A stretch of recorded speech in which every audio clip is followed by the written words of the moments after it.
ஒன்று சாமுவேல் அதிகாரம் 31. பெலிஸ்தர் இஸ்ரவேலரோடே யுத்தம் பண்ணினார்கள். இஸ்ரவேலர் பெலிஸ்தருக்கு முன்பாக முறிந்தோடி கில்போவா மலையிலே வெட்டுண்டு விழுந்தார்கள். பெலிஸ்தர் சவுலையும் அவன் குமாரரையும் நெருங்கி தொடர்ந்து சவுலின் குமாரராகிய யோனத்தானையும் அபினதாபையும் மல்கி சூகாவையும் வெட்டி போட்டார்கள். சவுலுக்கு விரோதமாய் யுத்தம் பலத்தது. வில் வீரர் அவனை கண்டு நெருங்கினார்கள்.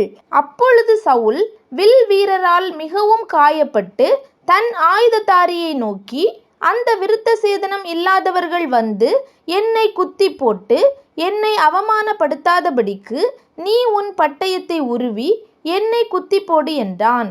அவனுடைய ஆயுததாரி மிகவும் பயப்பட்டதினால் அப்படி செய்ய மாட்டேன் என்றான். அப்பொழுது சவுல் பட்டயத்தை நட்டு அதின்மேல் விழுந்தான். சவுல் செத்து போனதை அவன் ஆயுததாரி கண்டபோது அவனும் தன் பட்டயத்தின் மேல் விழுந்து அவனோடே கூட செத்து போனான்.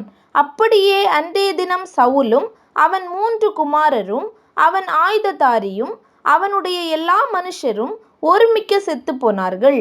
இஸ்ரவேலர் முறிந்தோடினார்கள் என்றும் சவுலும் அவன் குமாரரும் செத்து போனார்கள் என்றும் பள்ளத்தாக்குக்கு இப்பாலும் யோர்தானுக்கு இப்பாலும் இருந்த இஸ்ரவேலர் கண்டபோது அவர்கள் பட்டணங்களை விட்டு ஓடி போனார்கள். அப்பொழுது பெலிஸ்தர் வந்து அவைகளிலே குடியிருந்தார்கள்.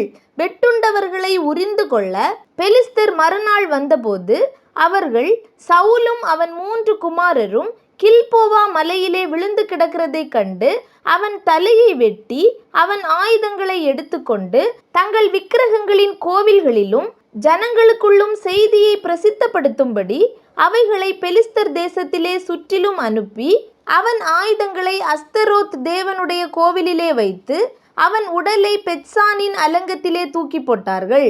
பெலிஸ்தர் சவுலுக்கு செய்ததை கீலேயாத் தேசத்து யாபேஸ் பட்டணத்தார் கேட்டபோது அவர்களிலே பலசாலிகள் எல்லாரும் எழுந்து முழுதும் நடந்து போய் பெத்சானின் அலங்கத்திலிருந்த சவுலின் உடலையும் அவன் குமாரரின் உடல்களையும் எடுத்து யாபேசுக்கு கொண்டு வந்து அவைகளை அங்கே தகனம் பண்ணி அவர்களுடைய எலும்புகளை எடுத்து யாபேசில் இருக்கிற தோப்பிலே அடக்கம் பண்ணி 7 நாள் உபவாசம் பண்ணினார்கள்.